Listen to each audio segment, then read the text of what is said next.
Friends, ಎಲ್ರಿಗೂ ನಮಸ್ಕಾರ. Welcome to Sumangala's kitchen. ನಾನು ಸುಮಂಗಲ. ಈ ವಿಡಿಯೋದಲ್ಲಿ ನಾನು ತುಂಬ ರುಚಿಕರವಾದ ಮತ್ತು ಹಾಗೇನೆ ತುಂಬ ಹೆಲ್ತಿಯಾದ ನುಗ್ಗೆ ಸೊಪ್ಪಿನ ಚಟ್ನಿಯನ್ನು ಮಾಡಿ ತೋರಿಸ್ತಾ ಇದ್ದೀನಿ. ಫ್ರೆಂಡ್ಸ್, ಈ ಎಲೆ ಎಲ್ಲಿ ಸಿಕ್ಕರೂ ಬಿಡಬೇಡಿ. ಇದನ್ನು ತಂದು ಸಾಂಬಾರು, ತಂಬಳಿನೋ, ಚಟ್ನಿ ಪುಡಿನೋ ಏನಾದರೂ ಒಂದು ರೀತಿಯಲ್ಲಿ ಇದನ್ನು ಬಳಸಿದರೆ ಇದರಲ್ಲಿ ಹೇರಳವಾದ ವೈಟಮಿನ್ಸು, ಮಿನರಲ್ಸು ಮತ್ತು ನಮ್ಮ ಮೂಳೆಗಳನ್ನು ಗಟ್ಟಿಮುಟ್ಟಾಗಿರುವಂತಹ ಶಕ್ತಿ ಈ ಎಲೆಯಲ್ಲಿದೆ. ಆಯುರ್ವೇದದಲ್ಲಿ ಈ ಎಲೆಯನ್ನು ಅಮೃತಕ್ಕೆ ಸಮಾನ ಅಂತ ಹೇಳಿದ್ದಾರೆ. ಹೊರದೇಶದಲ್ಲಿ ಇದನ್ನು ಹೇರಳವಾಗಿ ಬಳಸ್ತಾರೆ, ಪೌಡ್ರ್ ಮಾಡಿ ಬಳಸ್ತಾರೆ, ಟ್ಯಾಬ್ಲೆಟ್ನ ಮಾಡಿ ಬಳಸ್ತಾರೆ. ಇದು ಶುಗರ್ ಕಂಟ್ರೋಲ್ ಮಾಡಲಿಕ್ಕೆ ತುಂಬಾ ಹೆಲ್ಪ್ ಮಾಡುತ್ತೆ. ಈ ಚಟ್ನಿ ಪುಡಿಯನ್ನು ಹೇಗೆ ಮಾಡುವುದು ಅಂತ ನೋಡೋಣ ಬನ್ನಿ. ಇದಕ್ಕೆ ಬೇಕಾಗುವ ಇಂಗ್ರೀಡಿಯೆಂಟ್ಸ್ ನೋಡಿ. ನಾನು 120 ಗ್ರಾಮ್ ಹಿಡಿಯೋ ಒಂದು ಕಪ್ಪನ್ನು ತೊಗೊಂಡಿದ್ದೀನಿ. ಇದರಲ್ಲೇ ಎಲ್ಲದನ್ನು ಅಳೆದು ಹಾಕಿದ್ದೀನಿ. 1 ಕಪ್ ಕಡಲೆಬೇಳೆ ಅಂದರೆ 120 ಗ್ರಾಮ್ ಇದೆ.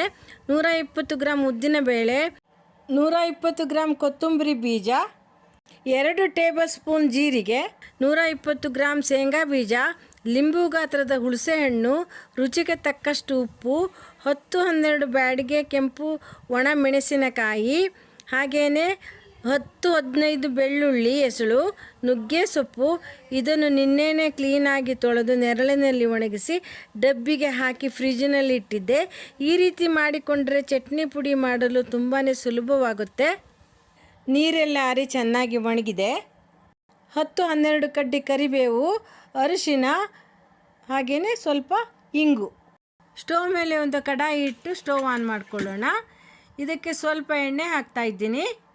ಸ್ವಲ್ಪ ಎಣ್ಣೆ ಕಾದ್ಮೇಲೆ ಇದಕ್ಕೆ ಕಡಲೆಬೇಳೆ ಸೇರಿಸ್ತಾ ಇದ್ದೀನಿ. ಮೀಡಿಯಮ್ ಲೋ ಫ್ಲೇಮ್ ಮಾಡಿಕೊಂಡು 1 ನಿಮಿಷ ಹುರ್ಕೊಳ್ಳೋಣ. ಕಡಲೆಬೇಳೆ ಸ್ವಲ್ಪ ಬಿಸಿ ಆದಮೇಲೆ ಉದ್ದಿನ ಬೇಳೆ ಹಾಕ್ಕೊಳ್ಳೋಣ. ಅದನ್ನು 1 ನಿಮಿಷ ಸ್ವಲ್ಪ ಬಿಸಿ ಆಗೋ ತನಕ ಹುರ್ಕೊಳ್ಳೋಣ. ಈಗ ಸ್ವಲ್ಪ ಬಿಸಿಯಾಗಿದೆ. ಇದಕ್ಕೆ ಕೊತ್ತಂಬರಿ ಬೀಜವನ್ನು ಹಾಕ್ಕೊಳ್ಳೋಣ. ಇದನ್ನು ಸ್ವಲ್ಪ ಬಿಸಿ ಆಗೋ ತನಕ ಹುರ್ಕೊಳ್ಳೋಣ. ಈಗ ಜೀರಿಗೆ ಹಾಕ್ತಾಯಿದ್ದೀನಿ, ಶೇಂಗಾ ಬೀಜ ಸಹ ಹಾಕ್ತಾಯಿದ್ದೀನಿ, ಹುಣಸೆ ಹಣ್ಣು ಹಾಕ್ತಾಯಿದ್ದೀನಿ. ಈಗ ಶೇಂಗಾ ಬೀಜ ಚಟಪಟ ಆಗೋ ತನಕ ಹುರ್ಕೊಳ್ಬೇಕು. ಶೇಂಗಾ ಬೀಜ ಸ್ವಲ್ಪ ಬಿಸಿ ಆದಮೇಲೆ ಇದಕ್ಕೆ ಒಣಮೆಣಸು, ಬೆಳ್ಳುಳ್ಳಿಯನ್ನು ಸೇರಿಸ್ಕೊಳ್ಳೋಣ. ಈಗ ಮೀಡಿಯಮ್ ಲೋ ಫ್ಲೇಮ್ನಲ್ಲಿ ಚಟಪಟ ಆಗೋ ತನಕ ಎಲ್ಲದನ್ನು ಹುರಿತಾನೇ ಇರಬೇಕು. ಫ್ರೆಂಡ್ಸ್, ನಿಮ್ಮಲ್ಲೊಂದು ರಿಕ್ವೆಸ್ಟ್, ಪ್ಲೀಸ್ ಯಾರು ಸಬ್ಸ್ಕ್ರೈಬ್ ಮಾಡ್ಕೊಳ್ಳಿಲ್ಲ, ಸಬ್ಸ್ಕ್ರೈಬ್ ಮೇಲೆ ಪ್ರೆಸ್ ಮಾಡಿ, ಹಾಗೆಯೇ ಪಕ್ಕದ ಬೆಲ್ ಐಕಾನ್ ಸಹ ಪ್ರೆಸ್ ಮಾಡಿ. ಆಗ ನಾನು ಹಾಕಿದ ಹೊಸ ವಿಡಿಯೋಗಳ ನೋಟಿಫಿಕೇಷನ್ ನಿಮ್ಮ ಮೊಬೈಲ್ಗೆ ತಕ್ಷಣ ಬರುತ್ತೆ. ನಾನು ಯಾವ ರೆಸಿಪಿ ಹಾಕಿದ್ದೀನಿ ಅಂತ ನಿಮಗೆ ತಿಳಿಯುತ್ತೆ.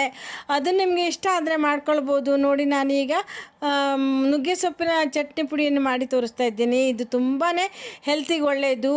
ಇದನ್ನು ನೀವು ಇಷ್ಟ ಆದರೆ ನಿಮಗೆ ಇದನ್ನು ಮಾಡ್ಕೊಳ್ಳಿಕ್ಕಾಗುತ್ತೆ.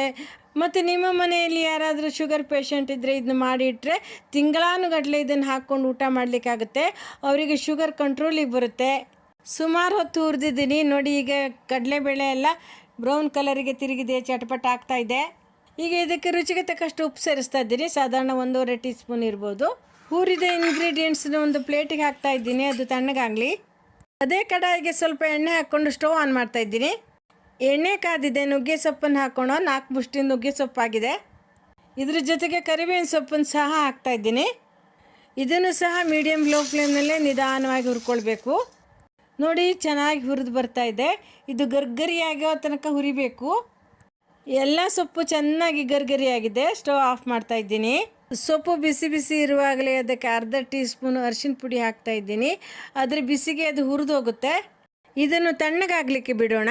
ತಣ್ಣಗಾಗಿದೆ. ಮಿಕ್ಸಿ ಜಾರಿಗೆ ಹಾಕಿ ಇದನ್ನು ಪೌಡರ್ ಮಾಡೋಣ. ಅದರೊಟ್ಟಿಗೆ ಹುರಿದ ಒಣಮೆಣಸನ್ನು ಸೇರಿಸ್ತಾ ಇದ್ದೀನಿ. ನುಣ್ಣಗೆ ಪುಡಿ ಆಗೋ ತನಕ ಗ್ರೈಂಡ್ ಮಾಡ್ಕೊಳ್ಳೋಣ.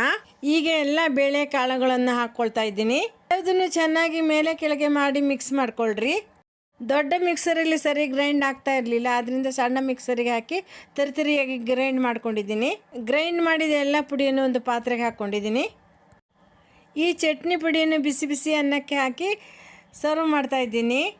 ಬಿಸಿ ಅನ್ನದ ಮೇಲೆ ತುಪ್ಪ ಹಾಕ್ತಾಯಿದ್ದೀನಿ. ನೀವು ತುಪ್ಪ ಅಥವಾ ಎಣ್ಣೆ ಯಾವುದನ್ನು ಬೇಕಾದರೂ ಹಾಕ್ಕೊಳ್ಬೋದು. ಈ ತುಪ್ಪ ಅಥವಾ ಎಣ್ಣೆ ಹಾಕ್ಕೊಂಡು ನಾವು ಅದನ್ನು ಊಟ ಮಾಡಿದರೆ ತುಂಬಾ ರುಚಿ ಬರುತ್ತೆ. ನುಗ್ಗೆ ಸೊಪ್ಪಿನ ಚಟ್ನಿ ಪುಡಿ ಹಾಕ್ತಾಯಿದ್ದೀನಿ. ಬಿಸಿ ಅನ್ನಕ್ಕೆ ನುಗ್ಗೆ ಸೊಪ್ಪಿನ ಚಟ್ನಿ ಪುಡಿ ಮತ್ತು ತುಪ್ಪ ಹಾಕ್ಕೊಂಡು ತಿಂದರೆ ಆಹಾ ಎಂಥ ರುಚಿ. ಊಟಕ್ಕಿಂತ ಮೊದಲು ಬಿಸಿ ಅನ್ನಕ್ಕೆ ಇದನ್ನು ಹಾಕ್ಕೊಂಡು ಊಟ ಮಾಡಿದರೆ ನಮ್ಮ ಆರೋಗ್ಯ ತುಂಬಾ ಸುಧಾರಿಸುತ್ತೆ. ಫ್ರೆಂಡ್ಸ್, ಈ ಚಟ್ನಿ ಪುಡಿಯನ್ನು ನೀವು ಮಾಡಿ ನೋಡಿ ಹೇಗಾಗಿದೆ ಅಂತ ಕಾಮೆಂಟ್ ಮೂಲಕ ತಿಳಿಸಿ. ಮತ್ತು ಲೈಕ್ ಮಾಡಿ, ಶೇರ್ ಮಾಡಿ. ಮತ್ತೊಂದು ರೆಸಿಪಿಯೊಂದಿಗೆ ಮತ್ತೆ ಬರ್ತೀನಿ. Thank you so much. Take care. Bye.